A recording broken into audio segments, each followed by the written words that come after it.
मेरे विधान पे नजर डालेगी तू? हाँ, तेरे जैसी चुड़ैल को जिंदा जला डालेगी मैं, जिंदा।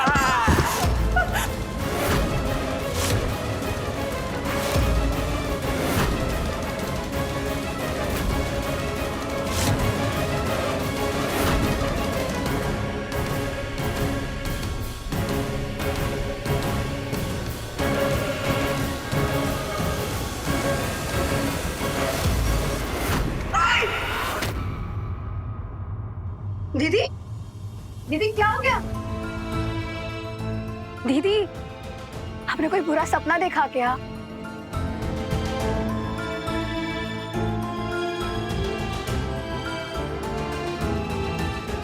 ठीक हो?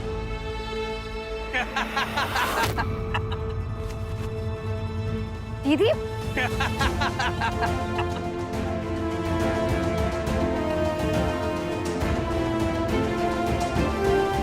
हमें तो लगा था दामाद जी हमारे छोटे से घर में कैसे रह पाएंगे, लेकिन ये बेचारे तो जमीन पे ही सो गए। ना कोई दिखावा, ना घमंड।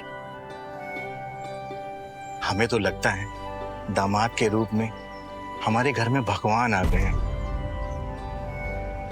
अरे आप भी ना बहुत नसीब वाले हो मनोज, जो ऐसे दामाद जी मिले हैं। अच्छा मनोज जी, विधान बाबू से मिलकर बहुत अच्छा लगा। अब हम चलते हैं। अरे हमारी चप्पल कहाँ गई?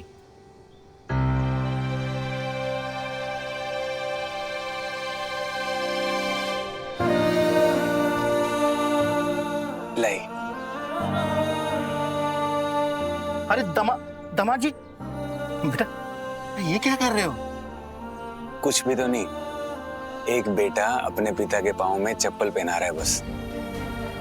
खुश रहो बेटा, सदा खुश रहो। दामाद के रूप में भगवान ने तुम्हें बेटा दिया है मनोज।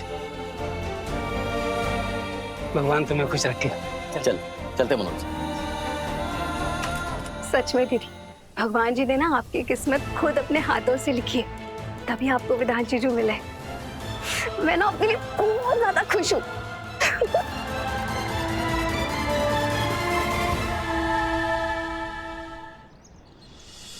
वीर, वीर, अनिरुद्ध कहीं मिल नहीं रहा। मैं तुमसे बात कर रही हूँ। तुम्हारा बेटा घर से गायब है और तुम अखबार पढ़े जा रहे हो। अरे आसमान क्यों सर पे उठा रही हो? अरे कहीं जॉगिंग वॉगिंग करने गया होगा। वो और जॉगिंग, सुबह 10 बजे से पहले कभी उठता नहीं और आज अचानक से जॉगिंग करने चला गया। अरे तो फोन कर लो उसे। अरे सुबह सुबह में इतना शोर क्यों मचा रखा है? दीदी, अनिरुद्ध कहीं मिल नहीं रहा। कहीं कोई लड़कियों से भगाकर तो नहीं लेकर चली गई? हमेशा उल्टी बात ही बोलेगी। जाओ, जाकर विधान को नाश्ते के लिए बुला कर लाओ।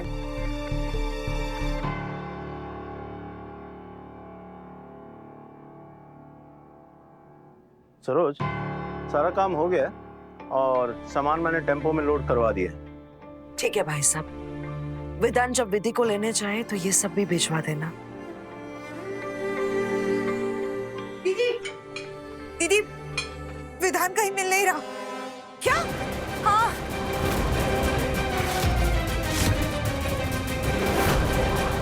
अनिरुद्ध भी नहीं मिल रहा और विधान भी नहीं मिल रहा। दोनों कहीं गायब हो गए।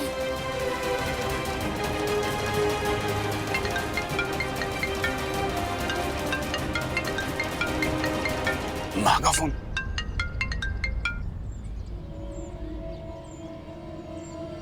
हाँ माँ। विधान कहाँ हो तुम? मैं तो अनिरुद्ध के साथ गांव आया था विधि को लेने के लिए। विधि को लेने?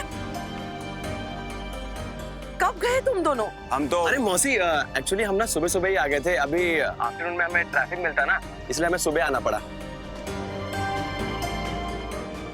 लेकिन बेटा बोल के जाना चाहिए ना, यहाँ पे सब लोग परेशान हैं।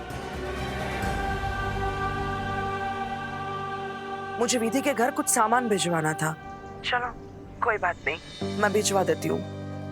तुम लोग ध्यान से आना, ठीक है? जी माँ। महादेव जी का शुक्र है कि विधान अकेला नहीं है। ये दोनों सुबह विधि को लेने चले गए हैं।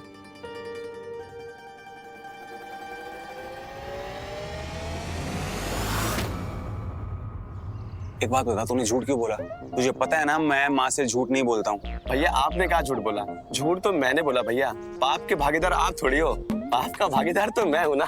तू ना मार खाएगा किसी दिन। बहुत कड़वा लग रहा है। अरे नहीं नहीं नहीं, आप नहीं, ये दातून भैया बहुत कड़वा है।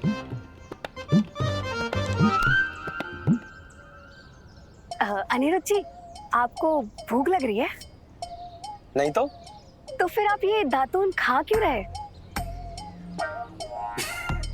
इसे खाया नहीं, दांतों पे रगड़ा जाता है। इतना भी नहीं पता आपको? अच्छा जीजा जी, अम्मा ने नाश्ता लगाया, आप आ जाइए जल्दी से। आप भी आ जाइए।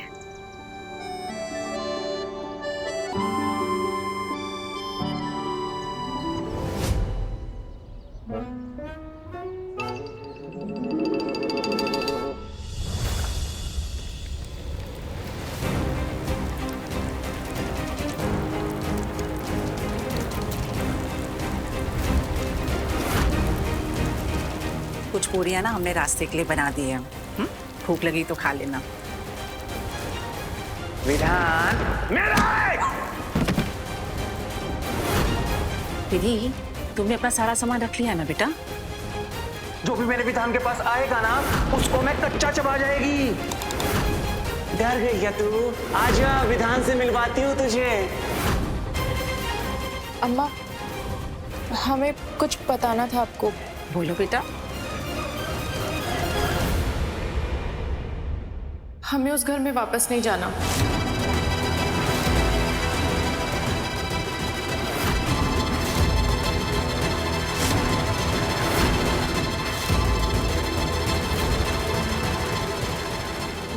दमाद जी,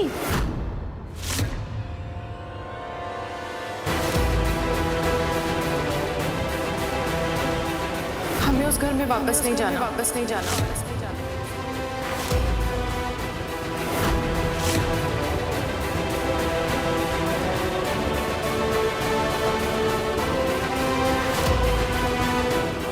आइए ना।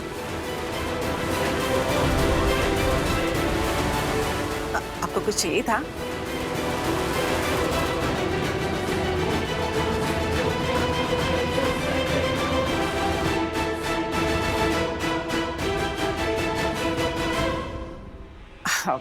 दमाद जी, आप गलत मत समझिएगा। दरअसल बात यह है कि वो कभी हमसे दूर रही नहीं है ना, इसलिए थोड़ा जज्बाती हो गई है।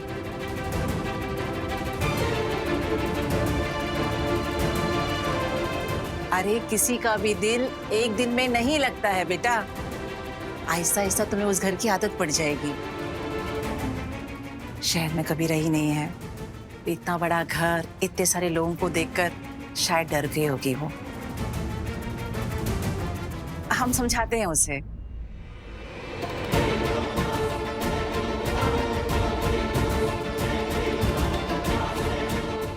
बेटा, लड़कियों का असली घर उनका मायका नहीं, ससुराल होता है। शुरुआत में थोड़ी मुश्किल लगेगा बेटा, लेकिन फिर बाद में तुम्हारा दिल लगने लगेगा। और तुम तो कितनी खुश नसीब हो, तुम्हें तो इतनी प्यार करने वाली सास मिली है ना। हाँ? और दामाद जी को देखो, रात से ही तुम्हें लेने के लिए यहाँ पर आ गए हैं। बेटा, सबके नसीब में इतना प्यार नहीं होता है।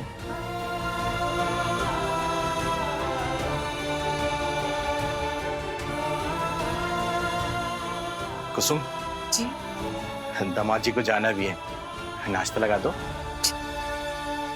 बेटी बिटिया, दामाद जी को बिठा और उसके लिए नाश्ता ले। अम्मा, बाबूजी, जल्दी से बाहर चलिए। बहुत बड़ा टेम्पो आया है सामान भर के, कह रहा है कि वो सारा सामान हमारे लिए भिजवाए। जल्दी चलिए ना। और बाबूजी, वो आपके लिए पूछ रहे हैं। हमारे लिए? इसलिए मैं जो आया हूँ। वो माँ का फोन आया था, उन्होंने आपके लिए कुछ भिजवाया है।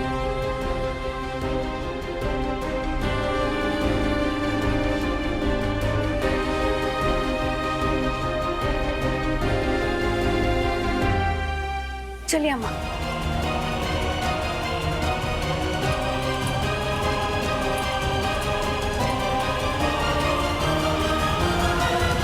आओ अम्मा, आओ। देखो कितना बड़ा टेम्पो है, और देखो इसके अंदर देखो कितना सारा सामान है। ये देखो।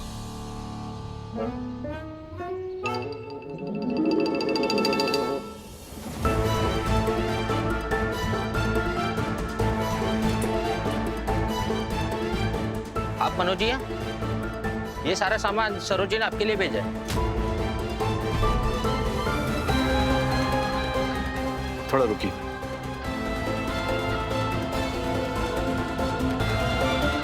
दामाद जी, आप सरोज बहन जी को बोलिए ना, ये सब हम नहीं ले सकते। माँ ऐसी है बाबूजी, वो जब किसी को दिल से अपना मानती है ना, उनकी खुशियों के लिए जी जान लगा देती है। और वैसे भी वो आप सबको रिश्तेदार नहीं, अपना परिवार समझती है।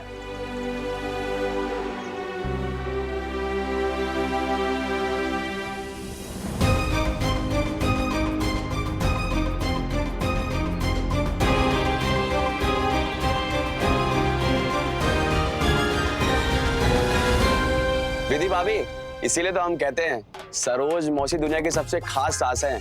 वो और सास की तरह ओल्ड फैशन नहीं, जलवा है मेरी मौसी का। माँ, हम ये सब नहीं ले सकते। हमें हमें इन सब चीजों की जरूरत नहीं है। बाबूजी, उनके बहुत एहसान है हम पर। हम बहुत नहीं।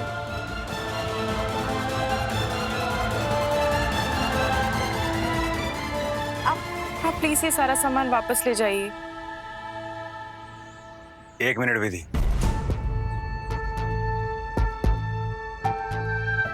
ये सामान नहीं, माँ का प्यार है। और अगर तुम ये सामान वापस लौटाओगी ना, तो माँ को अच्छा नहीं लगेगा। और रही बात एहसान की, एहसान गैरों पे किया जाता है, अपनों पे नहीं। और फिर भी तुम कहोगी तो मैं माँ को बोल के सारा सामान वापस लौटा दूंगा।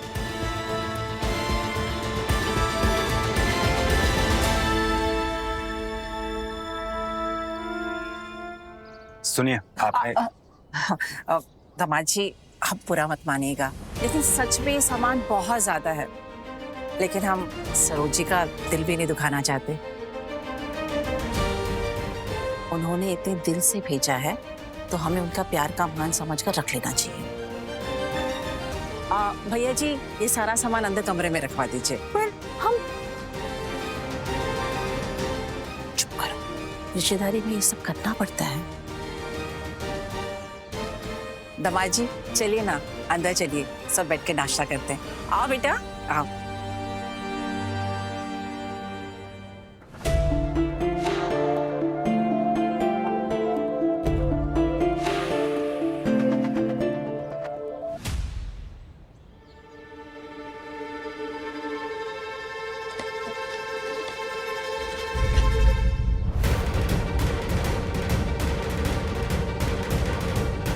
इस घर की इज्जत और विधान की खुशियां, ये सब कुछ अब तुम्हारे हाथ में है।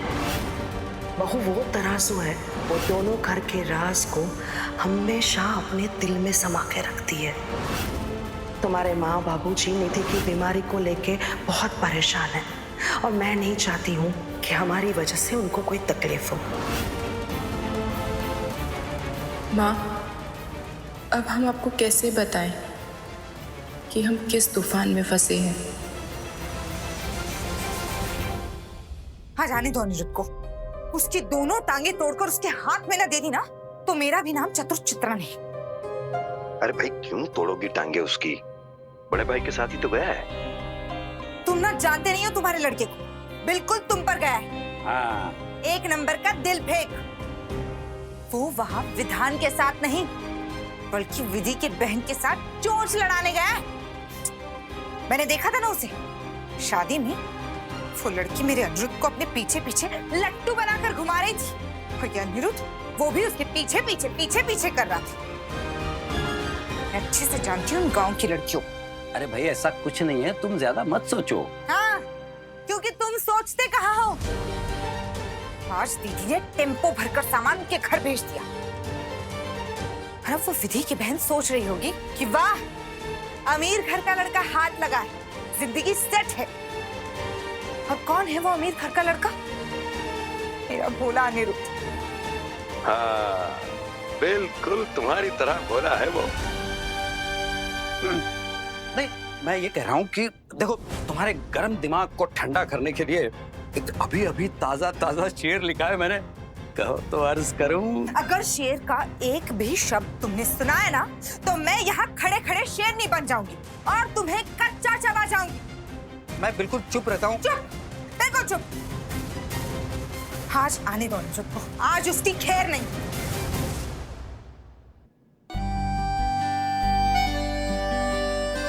अम्मा, दीदी आई नहीं अभी तक? दीदी को आने में इतना टाइम क्यों लग रहा है? इनके जाने का वक्त हो रहा है ना? आती होगी बेटा।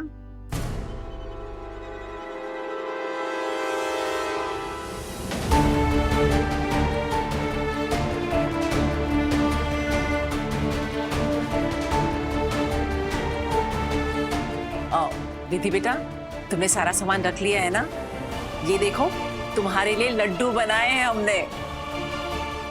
हमारे हाथ के लड्डू खाती रहोगी ना, तो मायके की याद नहीं आएगी तुम्हें।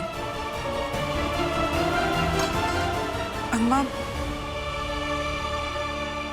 हमारी तबीयत थोड़ी सी ठीक नहीं लग रही है। हम 1-2 दिन और रुक जाए यहाँ पे।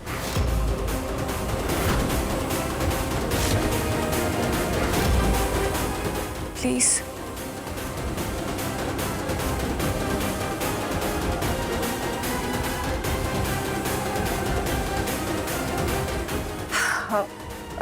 बेटा, जाना तो पड़ेगा ही ना। क्या हो गया विधि तुम्हें? तुम्हें पता है विधि, इस रूम में ना मैं कई सालों से रहा हूं, लेकिन आज तक इसे सजाने का सोचा नहीं।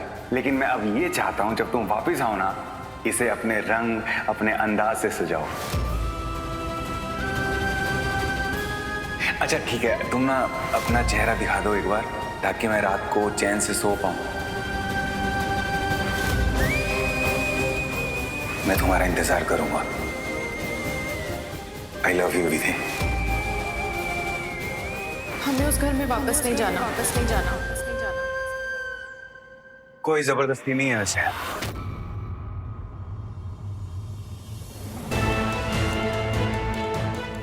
अगर विधि रुकना चाहती है तो उसे रुकने दीजिए।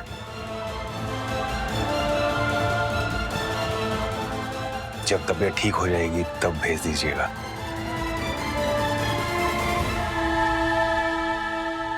अनिरुद्ध। हाँ भैया बोलो ना। चल। हाँ। अच्छा, खुश रहो बेटा। खुश।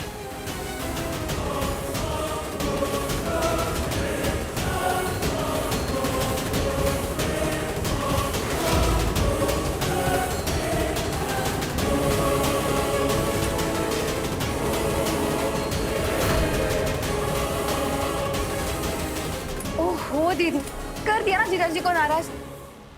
चलिए, उन्हें अच्छे से बाय तो बोल दीजिए। चलिए।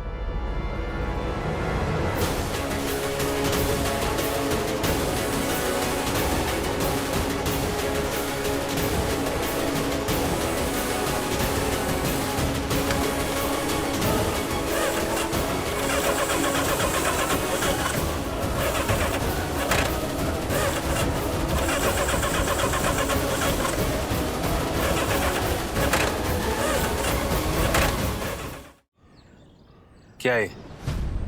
क्या हो गया इसको? सर्विस नहीं कर रही थी क्या? करवाई थी भैया। फिर? रुको मैं चेक कर लूं। रुको।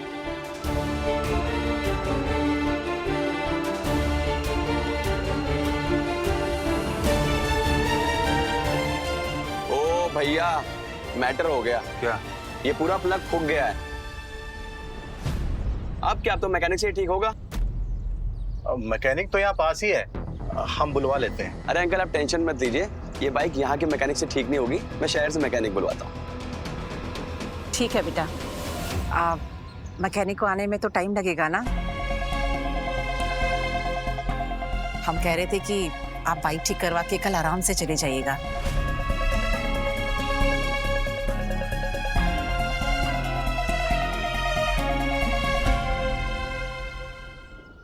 तब तो हमारी विधि बिटिया की तबीयत भी थोड़ी ठीक हो जाएगी, उसे भी साथ ले जाना है ना जी? ये सही रहेगा ना? कुसुम सही कह रही है बेटा, आप दोनों आज यहीं रुक जाओ। अरे वाह आंटी, आपने क्या सही बात की है। भैया मैं तो डिसाइड कर लिया, आप और मैं हम यहीं रुकने वाले हैं आज। इसके बाद मैं कुछ नहीं सुनने वाला। अनिरुद्ध, ओह नहीं, नेवर, अभी कोई बहाना नहीं चलेगा जीजा जी। आपको यहाँ रुकना ही पड़ेगा, फुल एंड फाइनल डिसीजन है। इसी बहाने हम सबको आपकी सेवा करने का एक और दिन मिल जाएगा, क्यों अम्मा?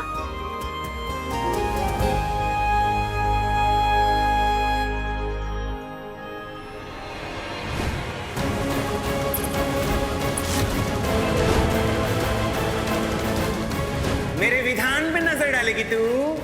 हाँ, तेरे जैसी चुड़ैल को जिंदा जला डालेगी मैं, जिंदा। हे भोलेनाथ, ये आप हमें किस अंधेरी राह पर ढकेल रहे हो? हम उस खौफनाक मंजर से जितना दूर जाना चाहते हैं, आप हमें उतना ही करीब ले जा रहे हो। हमें नहीं जाना है इनके साथ वापस। क्या करें, हमें समझ नहीं आ रहा है।